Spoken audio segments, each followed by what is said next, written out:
Hello and welcome to this edition of the Black Knight Sports Report. I'm Sarah LaChance, and alongside me is Anthony Brakefield as we are prepared to bring you sports news from around town and around the nation.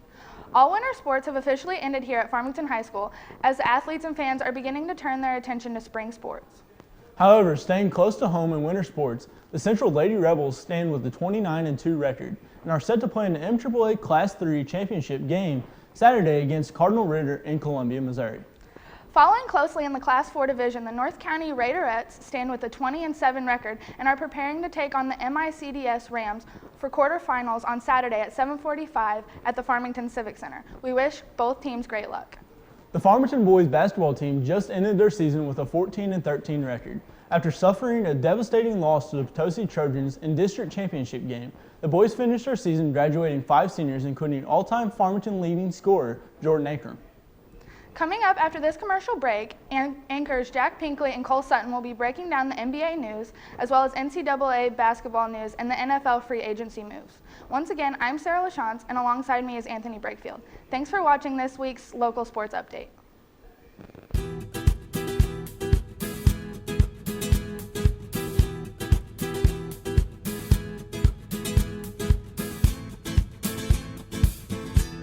Now at Qdoba Mexican Grill, extras aren't extra.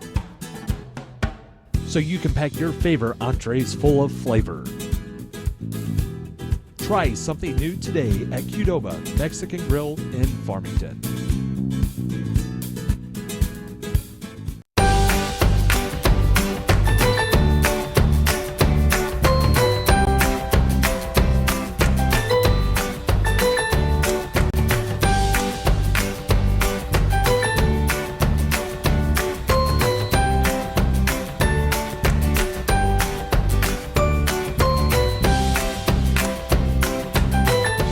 Mineral Area College, your next step. Enroll today at mineralarea.edu. Achieving perfect balance is the key to a balanced life. Do I achieve balance, Master? Patience.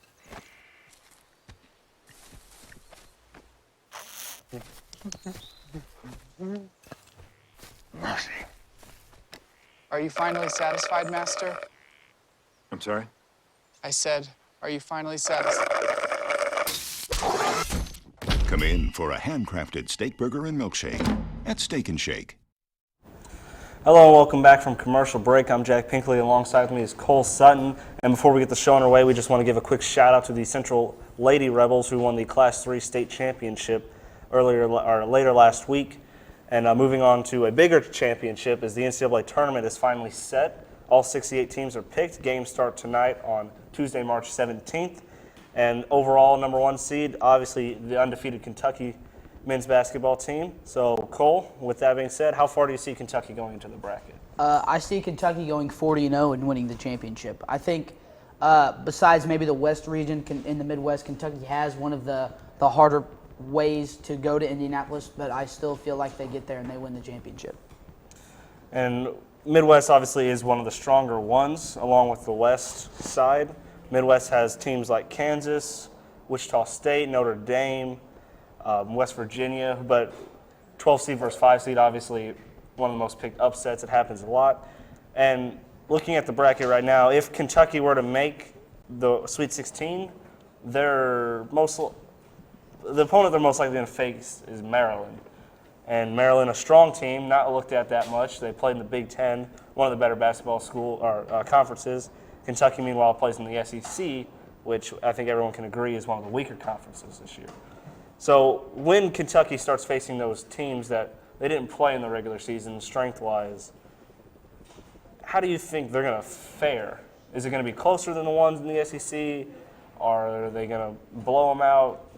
I think it's going to be a close game. Like you say, Kentucky played teams in the SEC that weren't that bad, and 2 games went to overtime. They went to double overtime with, I believe it was Texas A&M, and overtime with LSU, and the struggling Mizzou Tigers beat LSU. So I think, and obviously, like John Calipari said, it's the NCAA tournament. Anything can happen. You never know who's going to beat who. It's a one-game shot. If you lose, you're done. And that undefeated record's good and all, but unless they get a championship, Kentucky's going to feel like they failed. And then moving on past the Sweet 16 of the Midwest region, Kansas, Notre Dame are the two teams that are the strongest right there. Notre Dame, the best offensive efficiency team in the entire nation. Kentucky they haven't really faced an offensive-minded team. Most teams in the SEC tend to play a little more defense here and there. So when they face Notre Dame and they have to rely on their defense and not their offense, I can't see Kentucky beating Notre Dame. Notre Dame they're ACC champions. ACC, obviously, in my opinion, the strongest conference. They've got I can agree with that. 5-6 teams, I believe. I know the Big 12 has 7 and they lead. But all the ACC teams are higher ranked. Duke is a 1 seed. Looking here, Notre Dame's a 3 seed, and just on and on. So when Kentucky plays Notre Dame, and Notre Dame's offense runs all over Kentucky, Kentucky's got to step up their offense, and I don't know if they're up to the task because they haven't been challenged to do that so far. And this game would be a great game to play because Kentucky, one of the better defensive teams in the league behind Virginia, I would say they're probably top 2. And Notre Dame, like you said, the highest efficiency rating on offense. But Kentucky has depth, and I feel like that'll help huge. The record 9 McDonald's All-Americans, they have 9 of those. I think they have depth. I watched them play in Columbia when they played the Missouri Tigers, and you notice that foul trouble doesn't affect them because they sub in so many people so regularly anyways with that platoon system. If somebody gets subbed out, they just sub them right back in.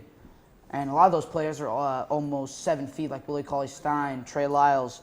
I feel like if they get down inside, they have a shooter in Devin Booker, and if they can lock down that defense using their height, I think it'll be a great game to watch. But like you said, when Notre Dame's offense is on, it's scary, and you never know. It's the tournament. You never know what'll happen.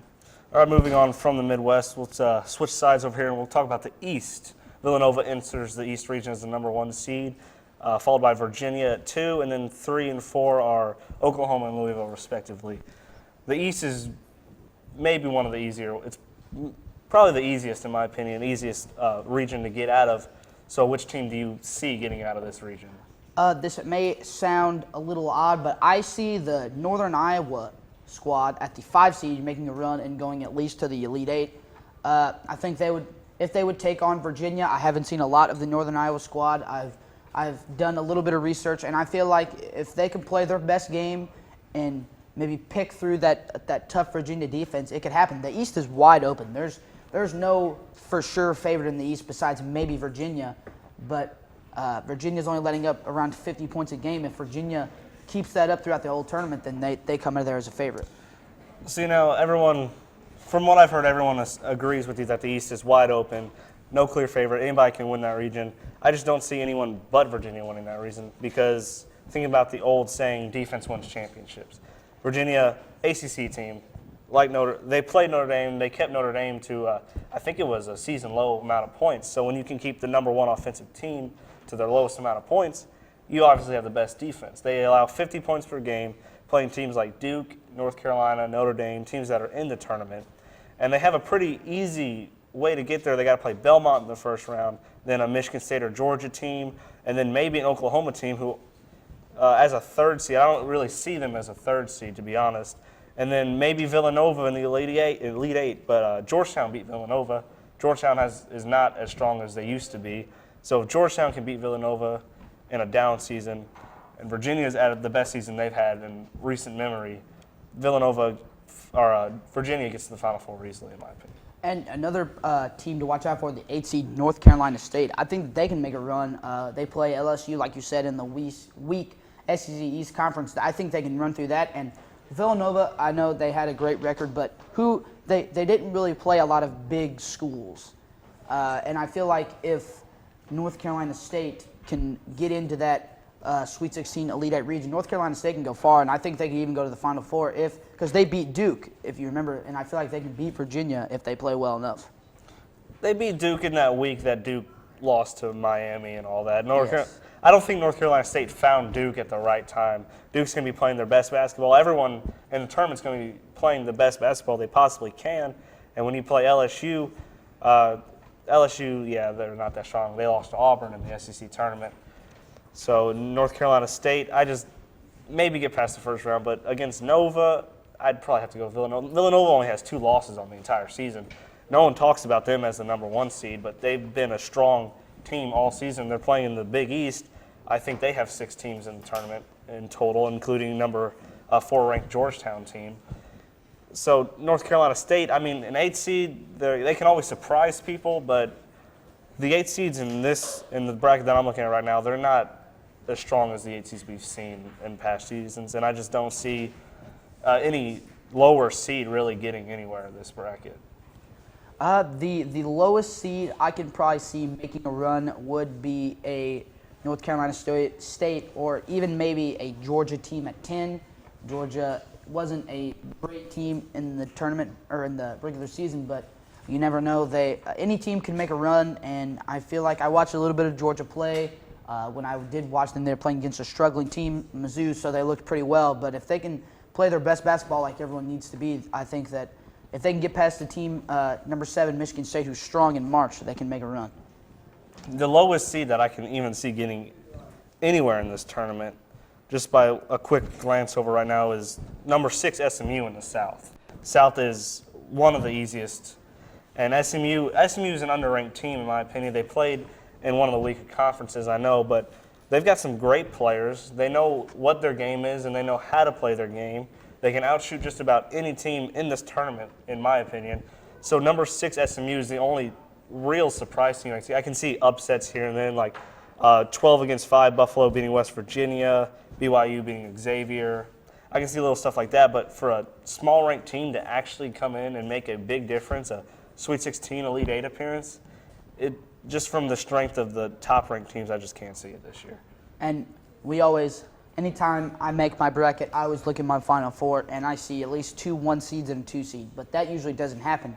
No one expected Florida Gulf Coast last year to come in and beat Georgetown and move on. I believe the Sweet 16 last year. And ever since then, Florida Gulf Coast has just fallen off the map. We haven't heard of them since. But I think March is where these teams like SF Austin last year got a couple big victories, and they moved on to the Sweet 16. I think SF Austin can do that again because, like you said, in that South, it's pretty simple. Pretty easy way to get there. And Utah, I don't think is deserving of a 5 seed. So I think if SF Austin can beat Utah, which I think they will, I have that in a lot of my brackets, and I think that they can. It'll be tough to get past Duke, though. Duke's a very good team. They have one of the best players, if not the best player in the country. Utah deserves more than a 5 seed in that bracket. You've got Gonzaga at number 2, Iowa State at number 3, Georgetown at 4. I feel like in that bracket, they just picked those teams out of a hat. Georgetown, they beat Villanova, and that was pretty much it. They lost to Seton Hall earlier in the year. Seton Hall's not even on this map. Utah, they've been playing in the Pac-12, a little bit stronger than the Big East this year. They got Oregon in there, a bunch of other teams that you can – Arizona was another one. Utah gave Arizona a game. Arizona's a 2 seed. Gonzaga's a 2 seed. I don't understand how you can put Gonzaga as a 2 seed when they play in the Western Coast Conference. And the toughest team they face all year is BYU, who has to have a play-in game just to find their way to the tournament. So when you give Gonzaga a 2 seed and Utah a 5, I feel like that's disrespecting Utah a little bit. When they play in a harder conference, they didn't have a better conference record, but they played harder opponents, had a decent record out of that conference, and then you go and make them play a 12 seed in SF Austin when they should have an easier game. I think they should have that 3 seed and be playing UAB instead of Iowa State. Well, and like you said, I don't agree with the Gonzaga 2 seed because I know they look at records, but the strength of schedule for Gonzaga couldn't have been great. Like you said, the Western Coast Conference, that doesn't hold a lot of competition for a decent team, and Gonzaga, I think, is decent. I'm not saying they're bad, they won't go far. I have them going deep in my bracket until they meet Iowa State in the Sweet 16, which I think Iowa State can take the South. I know Duke is great. Duke's going to be hard to beat, but I have Iowa State going to the Final Four in my brackets. All right, moving to the last region, the West region. The West and Midwest are easily the 2 hardest ones. West can be considered a little bit harder. You got Wisconsin at the 1, Arizona at the 2. In my opinion, those are the 2 teams you can't really – no one else on this list strikes me as an amazing team that's going to be able to pull off an upset. It wouldn't surprise me if the Sweet 16 in this was 1, 2, 3, and 4. Maybe not 4. Harvard playing UNC in that first round. Harvard always gives their opponent a game. They usually win. Usually they're a 12 seed playing a 5 seed. Now they're playing a little bit harder opponent, UNC. But it's just no one in this bracket strikes anybody as a team that can come out and beat Wisconsin or beat Arizona. I can agree with that. I feel like Arkansas could be a team to watch. I have Arkansas running deep in a couple brackets of mine going into the Sweet 16 and eventually losing to Wisconsin. I can agree with that. Harvard, like you said, I love watching Harvard during around this time of year. Harvard always gives everybody a game. But I basically agree with you. I think Wisconsin and Arizona is going to be that Elite Eight matchup out of the West. Yeah, the West, we shouldn't say it's the hardest. I think it's the hardest for lower seed to win. I could see number 3 Notre Dame winning the Midwest. Number 5 Northern Iowa. Number 6 Providence could somehow find their way to take the East. Iowa State, Utah could take the South, but in the West it's 1 and 2. I don't see anyone else. So now that we've deciphered all of the regions, give me your Final Four for this season. Out of the Midwest, I have Kentucky. The East wide open. I'm going to stick with Northern Iowa, even though they play in the lesser conference. I feel like Northern Iowa is going to make a run. In the South, I have Iowa State, the 3 seed, and in the West, I have Arizona, the 2 seed, beating Wisconsin. For me, in the Midwest, I got to go with Notre Dame just because of the offense and Kentucky not facing a tough opponent. Moving to the East, I can see Virginia. Defense wins you a championship. Virginia easily finds their way in the Final Four. I can see Iowa State play a tough Big 12 schedule. They've got 7 teams in the tournament. That's the most out of anybody, and they won the Big 12. So I can see them find their way into the Final Four. And then the only 1 seed I can see completely getting all the way to that Final Four in Indianapolis is Wisconsin. Wisconsin, they've got one of the easier routes to get there, in my opinion. So they find their way against a Notre Dame team, and I'm sorry, but a Notre Dame offense beats any kind of Wisconsin offense you can bring. And then a Virginia defense easily dismantles Iowa State's offense. So then putting Virginia and Notre Dame, 2 ACC teams, in the championship, I know that's not a smart thing to do, but those are the only 2 teams that strike me as championship winners in this bracket. And Virginia's defense over offense any day, and Virginia. I can only see Virginia winning the entire thing. Once we get into that Final Four, I have Kentucky beating Arizona, and I have Iowa State beating Virginia or Northern Iowa. So I believe it'll be a Kentucky and Iowa State championship game, and I think Kentucky wins, but I don't think it's by much. I think it's going to be a close game. All right, well, that's all the time we have for this week. Join us next week on the Black Knight Sports Report. I'm Jack Pinkley, and that's Cole Sutton. Have a great day. We're always looking for better ways to do things, but with some banks, better for them isn't always better for you. You've reached Megabank. Press 1 to hear your current balance. Press 2 to hear these options again. Introducing free Kasasa checking. When you do stuff for us, like swipe your debit card or get e-statements, we make it even better for you with cash back and refunds on ATM fees. Kasasa, carried locally at Belgrade State Bank. Do you, Kasasa?